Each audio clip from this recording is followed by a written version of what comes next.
ಎಲ್ಲರಿಗೂ ಕೂಡ ನಿಮ್ಮದೇ ಆಗಿರ್ತಕ್ಕಂಥ ಯೂಟ್ಯೂಬ್ ಚಾನಲ್ ಸ್ಟಡಿ ವಿತ್ ಪರಶುರಾಮ್ಗೆ ಸ್ವಾಗತ ಅಂತ ಹೇಳ್ತಾ 4ನೇ ರೂಪನಾತ್ಮಕ ಮೌಲ್ಯಮಾಪನ FE4 ಜನವರಿ 2026ರಲ್ಲಿ 4ನೇ ತರಗತಿಯ ಪರಿಸರ ಅಧ್ಯಯನದ ಪ್ರಶ್ನೆ ಪತ್ರಿಕೆಯನ್ನು LBA ಬೇಸ್ಡ್ ಆಗಿ ರಚನೆ ಮಾಡಿದ್ವಿ. ಅದನ್ನು ಪೋಸ್ಟ್ ಮಾಡ್ತಾ ಇದ್ದೀನಿ. ಸೊ ನಮ್ಮ ಹತ್ರ LBA ಆಗಿರ್ಬೋದು, SA2 ಪರೀಕ್ಷಾ ಪ್ರಶ್ನೆ ಪತ್ರಿಕೆಗಳು ಮತ್ತು FA ಪ್ರಶ್ನೆ ಪತ್ರಿಕೆಗಳು ಸಿಗ್ತದೆ. ಸೊ ಯಾರಿಗೆ ಇಂಟ್ರೆಸ್ಟೆಡ್ ಇದ್ದರೂ ಜಸ್ಟ್ 99640507 ನನಗೆ ವಾಟ್ಸಪ್ಪಲ್ಲಿ ಮೆಸೇಜ್ ಮಾಡಿ ಅವುಗಳನ್ನು ಪರ್ಚೇಸ್ ಮಾಡಬಹುದು ಅಂತ ಹೇಳ್ತಾ ವಿಡಿಯೋವನ್ನು ಶುರು ಮಾಡ್ತೀನಿ. 4th standard EVS FA4 question paper along with key answers. First ಒಂದು ಪ್ರಶ್ನೆ ಪತ್ರಿಕೆಯ ವಿನ್ಯಾಸ. ಉದ್ದೇಶವಾರು ಅಂಕ ಹಂಚಿಕೆಗಳನ್ನು ನೋಡೋದಾದರೆ ಜ್ಞಾನಕ್ಕೆ 6, ತಿಳುವಳಿಕೆಗೆ 4, ಅನ್ವಯಕ್ಕೆ 2 ಮತ್ತು ಒಟ್ಟಾರೆ ಕೌಶಲಕ್ಕೆ 3, 15 ಅಂಕಗಳನ್ನು ಇಲ್ಲಿ ಏನು ಮಾಡಿದ್ದಾರೆ ಅಂತಂದರೆ ಇಟ್ಟಿರೋದು. ಇನ್ನು ಪ್ರಶ್ನವಾರು ಅಂಕ ಹಂಚಿಕೆಗಳನ್ನು ನೋಡೋದಾದರೆ ವಸ್ತುನಿಷ್ಠ ಮತ್ತು ಅತಿ ಕಿರು ಉತ್ತರದ್ದು 6 ಅಂಕ, 2 ಅಂಕದ್ದು 6, 3 ಅಂಕದ್ದು 3. ಸೊ ಟೋಟಲಿ 15 ಮಾರ್ಕ್ ಇದೆ. ಇನ್ನು ಕಠಿಣತೆ ಮಟ್ಟ ಆಧರಿಸಿ ಅಂಕ ಹಂಚಿಕೆ ನೋಡೋದಾದರೆ ಸರಳ 6, ಸಾಧಾರಣ 6, ಕಠಿಣ 3, ಒಟ್ಟಾರೆ 15. ಪಾಠವಾರು ಅಂಕ ಹಂಚಿಕೆಗಳನ್ನು ನೋಡೋದಾದರೆ 19ನೆಯ ಘಟಕ ವೃತ್ತಿ ವಿಶೇಷ. ಇದರಲ್ಲಿ 2 ಅಂಕದ 1 ಅಂಕದ 2, 2 ಅಂಕದ 1, 3 ಪ್ರಶ್ನೆ 4 ಅಂಕ. 20ನೆಯ ಘಟಕ ಹಬ್ಬ ಹರುಷ 3 ಅಂಕದ 1 ಪ್ರಶ್ನೆ 3 ಅಂಕ. 21ನೆಯ ಘಟಕ ಖೋ ಖೋ 1 ಅಂಕದ 2, 2 ಅಂಕದ 1, 3 ಪ್ರಶ್ನೆ 4 ಅಂಕ. 22 ಸೌಲಭ್ಯಗಳ ಸುಧಾರಣೆಯಿಂದ 1 ಅಂಕದ 2. ಸೊ ಟೋಟಲಿ ಒಟ್ಟು ಪ್ರಶ್ನೆಗಳು 2, ಅಂಕಗಳು ಸಹಿತ 2. ಉಡುಪುಗಳ ವಿನ್ಯಾಸದಲ್ಲಿ 2 ಅಂಕದ 1, ಕೇವಲ 1 ಪ್ರಶ್ನೆ 2 ಅಂಕ. ಓವರಾಲ್ 1 ಅಂಕದ 6 ಇದ್ದಾವೆ, 2 ಅಂಕದ 3, 3 ಅಂಕದ 1, 10 ಪ್ರಶ್ನೆ 15 ಅಂಕಗಳನ್ನು ಏನು ಮಾಡಿದ್ದೀವಿ ಇಲ್ಲಿ ಇಟ್ಟಿದ್ದೀವಿ. ಇದು ಪ್ರಶ್ನೆ ಪತ್ರಿಕೆ ಪೇಜ್ ಇತ್ತು. ಸೊ ಡೈರೆಕ್ಟ್ ನಾನು ಕೀ ಆನ್ಸರ್ ಪೇಜ್ಗೆ ಕರ್ಕೊಂಡು ಬರ್ತೀನಿ. ವಿಡಿಯೋನ ಲೈಕ್, ಶೇರ್ ಮತ್ತು ಸಬ್ಸ್ಕ್ರೈಬ್ ಮಾಡೋದನ್ನು ಮಾತ್ರ ಮರೆಯದಿರಿ.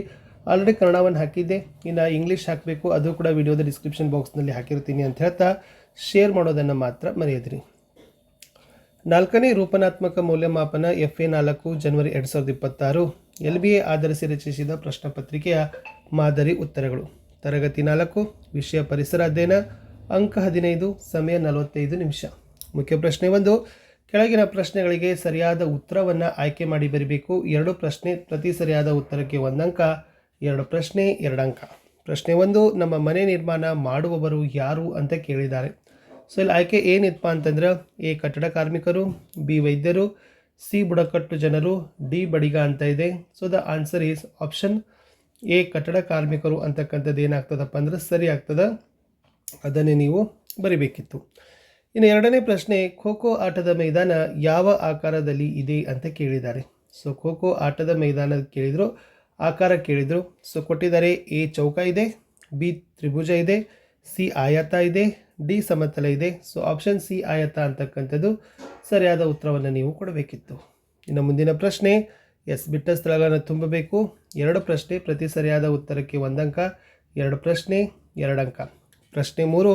ನಾವು ಧರಿಸುವ ಬಟ್ಟೆಯನ್ನು ಡ್ಯಾಶ್ ಹೊಲಿಯುತ್ತಾರೆ ಅಂತ ಕೇಳಿದ್ದಾರೆ. ಸೊ ಯಾರು ಹೊಲಿತಾರೆ ಅಂತ ಕೇಳಿದರೆ ದರ್ಜಿಗಾರರು ಅಂತಕ್ಕಂಥದ್ದು ರೈಟ್ ಆನ್ಸರನ್ನು ನೀವು ಕೊಡಬೇಕು. ಇನ್ನು ಲೋಹಗಳು ಡ್ಯಾಶ್ ಮತ್ತು ಮಿನುಗುತ್ತವೆ ಅಂತ ಕೇಳಿದ್ದಾರೆ. ಸೊ ಲೋಹಗಳು ಬಲವಾಗಿವೆ ಅಥವಾ ಗಟ್ಟಿಯಾಗಿವೆ ಅನ್ನೋದನ್ನು ನೀವೇನು ಮಾಡಬೇಕಾಗಿತ್ತಪ್ಪ ಅಂದ್ರೆ ಬರಿಬೇಕು. ಗಟ್ಟಿಯಾಗಿವೆ ಮತ್ತು ಮಿನುಗುತ್ತವೆ ಅನ್ನೋದು ಉತ್ತರ ಆಗಿತ್ತು. ಇನ್ನು 1 ಅಂಕದ ಪ್ರಶ್ನೆಗಳು 2 ಇದ್ದಾವೆ. ಸೊ ಅವುಗಳನ್ನೊಂದು ಪೂರ್ಣ ವಾಕ್ಯದಲ್ಲಿ ನೀವು ಉತ್ತರವನ್ನು ಕೊಡಬೇಕಾಗ್ತದೆ. ಸೊ ಪ್ರಶ್ನೆ 5 ಇತ್ತು, ಹುಣಸೆ ಬೀಜಗಳ ಬಳಕೆಯ ಆಟ ಯಾವುದು ಅಂತ ಕೇಳಿದ್ದಾರೆ. ಸೊ ಅಳಿಗುಳಿ ಮನೆ ಆಟ ಅಂತ ಬರ್ತದೆ. ಸೊ ಅಳಿಗುಳಿ ಮನೆ ಆಟ ಅನ್ನೋದು ಅದು ಹುಣಸೆ ಬೀಜಗಳನ್ನು ಬಳಸಿ ಆಡ್ತಕ್ಕಂಥ ಆಟನೇ ಆಗಿದೆ. ಮುಂದಿನ ಪ್ರಶ್ನೆ, ಕಂಪ್ಯೂಟರ್ನ ಪಿತಾಮಹ ಯಾರು ಅಂತ ಕೇಳಿದ್ದಾರೆ. ಸೊ ಯಾರನ್ನ ಕಂಪ್ಯೂಟರ್ನ ಪಿತಾಮಹ ಅಂತಾನೆ ಕರೆಯೋದು. So the right answer is Charles Babbage ಅವರನ್ನು ಏನಂತಾರಪ್ಪ ಅಂದರೆ ಕಂಪ್ಯೂಟರ್ನ ಪಿತಾಮಹ ಅಂತಾನೆ ಕರೆಯೋದು. ಇನ್ನು 2 ಅಂಕದ ಪ್ರಶ್ನೆಗಳು 3 ಇದ್ದಾವೆ, ಪ್ರತಿ ಸರಿಯಾದ ಉತ್ತರಕ್ಕೆ 2 ಅಂಕ. ಸೊ ಓವರಾಲ್ ಇಲ್ಲಿ 6 ಅಂಕಗಳನ್ನು ಪಡಿತೀರಿ. ಪ್ರಶ್ನೆ 7. ಇಬ್ಬರು ವೃತ್ತಿಗಾರರ ಹೆಸರು ಮತ್ತು ಅವರು ಮಾಡೋ ಕೆಲಸವನ್ನು ಬರೀರಿ ಅಂತ ನಿಮ್ಗೆ ಏನು ಮಾಡಿದ್ದಾರೆ ಕೇಳಿದ್ದಾರೆ. ಸೊ ಸಾಮಾನ್ಯವಾಗಿ ನಾವು ಬರಿಬೋದು ಫ್ರೆಂಡ್ಸ್. ಶಿಕ್ಷಕರು ಪಾಠ ಬೋಧನೆ ಮಾಡೋ ಕೆಲಸ ಮಾಡ್ತಾರೆ. ಹೂವಿನ ವ್ಯಾಪಾರಿ ಏನು ಮಾಡ್ತಾನಪ್ಪ ಅಂದ್ರೆ ಹೂಗಳ ಮಾರಾಟವನ್ನು ಮಾಡ್ತಕ್ಕಂಥ ಕೆಲಸವನ್ನು ಮಾಡ್ತಾನೆ. ಪ್ರಶ್ನೆ 8. ಖೋ ಖೋ ಆಟದ 2 ನಿಯಮಗಳು ಯಾವುವು ಅಂತ ಕೇಳಿದ್ದಾರೆ. ಸೊ ಖೋ ಖೋ ಆಟದಲ್ಲಿ ಏನಿರ್ತದೆ, ಖೋ ಎಂದು ಗೆಳೆಯ ಹೇಳಿದ ತಕ್ಷಣ ಬೆನ್ನನ್ನು ತಟ್ತಾನೆ. ಆಮೇಲೆ ಓಡುವಾಗ ಯಾವತ್ತೂ ಕೂಡ ಆಟದ ಮೈದಾನದಲ್ಲಿ ಮಧ್ಯಗೆರೆಯ ರೇಖೆಯನ್ನು ಗೆರೆಯನ್ನು ನಾವೇನು ಮಾಡಬಾರ್ದು, ಮುಟ್ಟಬಾರ್ದು, ಅದರ ಮೇಲೆ ಕಾಲಿನ ಹೆಜ್ಜೆ ತಾಗಬಾರ್ದು ಅಂತಕ್ಕಂಥದ್ದು ಇತ್ತು.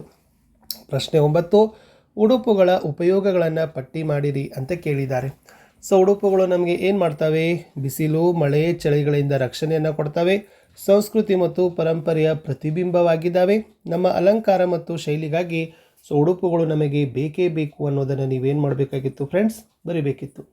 ಮುಂದಿನ ಪ್ರಶ್ನೆ, ಅದು 3 ಅಂಕದ ಕೇವಲ ಒಂದು ಪ್ರಶ್ನೆ ಇದೆ. ಯಾವುದೇ 3 ರಾಷ್ಟ್ರೀಯ ಹಬ್ಬಗಳ ಹೆಸರು ಮತ್ತು ಅವುಗಳ ದಿನಾಂಕವನ್ನು ಬರಲಿಕ್ಕೆ ನಿಮಗೆ ಕೇಳಿದರು. ಸುಮಾರು ರಾಷ್ಟ್ರೀಯ ಹಬ್ಬಗಳನ್ನು ನಾವು ಆಚರಿಸ್ತೀವಿ. ಅದರಲ್ಲಿ ಫಸ್ಟ್ ಬರ್ತಕ್ಕಂಥದ್ದು ಗಣರಾಜ್ಯೋತ್ಸವ ಜನವರಿ 26, ಸ್ವಾತಂತ್ರ್ಯ ದಿನಾಚರಣೆ ಆಗಸ್ಟ್ 15, ಶಿಕ್ಷಕರ ದಿನಾಚರಣೆ ಸೆಪ್ಟೆಂಬರ್ 5, ಮಕ್ಕಳ ದಿನಾಚರಣೆ November 14, Gandhi Jayanti October 2, doctor BR Ambedkar Jayanti April 14. ಇವೆಲ್ಲವುಗಳನ್ನು ನೀವೇನು ಮಾಡ್ಬೋದಪ್ಪ ಅಂದರೆ ರಾಷ್ಟ್ರೀಯ ಹಬ್ಬಗಳ ಪಟ್ಟಿಯಲ್ಲಿ ಬರಿಬೋದು.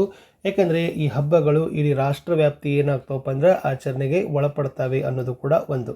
ಇಷ್ಟಿತ್ತು ಈ ವಿಡಿಯೋದಲ್ಲಿ ಅಂತ ಹೇಳ್ತಾ ವಿಡಿಯೋನ ವಾಚ್ ಮಾಡಿದ್ದಕ್ಕೆ ಧನ್ಯವಾದಗಳು. ಮತ್ತು 4th ಇಂಗ್ಲೀಷ್ನೊಂದಿಗೆ ನಾನು FA4 ಪರೀಕ್ಷಾ ಪ್ರಶ್ನೆ ಪತ್ರಿಕೆಯಲ್ಲಿ ಸಿಗ್ತೀನಿ. ಯಾರಿಗೆಲ್ಲ PDF ಬೇಕನ್ನೋರು just 9964050759ಗೆ ವಾಟ್ಸಪ್ಪಲ್ಲಿ ಮೆಸೇಜ್ ಮಾಡಿ ಅವುಗಳನ್ನು ಪರ್ಚೇಸ್ ಮಾಡ್ಬೋದು. ಸಿಗುವ ಹೊಸ ವಿಡಿಯೋದಲ್ಲಿ. ಅಂಟಿಲ್ ಟೇಕ್ ಕೇರ್, ಬಾಯ್.